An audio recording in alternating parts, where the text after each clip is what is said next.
Sir, aneurysm എന്താണ്?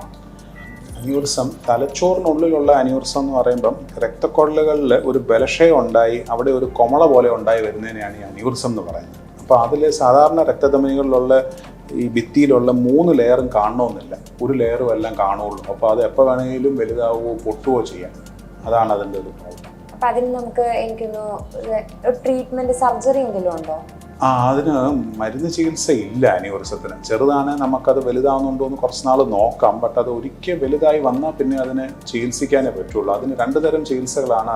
ഒന്ന് തല തുറന്ന് കീഹോളായിട്ട് തന്നെ മൈക്രോസ്കോപ്പിക് ഒക്കെ യൂസ് ചെയ്ത് ഇപ്പോൾ പുതിയ നൂതന ടെക്നിക്ക് വഴി നമുക്കത് ക്ലിപ്പ് ചെയ്യാം. അതൊന്ന്. അല്ലെങ്കിൽ രണ്ടാമത് തല തുറക്കാതെ രക്തധമനികൾക്ക് ഉള്ളുവഴി എൻഡോവാസ്കുലറായിട്ട് നമുക്കത് അടയ്ക്കാനുള്ള രീതികൾ ഇപ്പോൾ ഉണ്ട്. സർ, അപ്പോൾ തല തുറക്കാതെ ചെയ്തില്ലേ, അതപ്പോൾ എല്ലാ രോഗികൾക്കും പറ്റുമോ?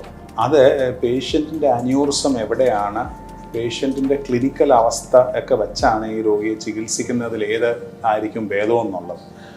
തല തുറക്കാതെയുള്ള ചികിത്സ ഇപ്പം പുതിയ അഡ്വാൻസസ് കാരണം മിക്ക രോഗികൾക്കും പറ്റും.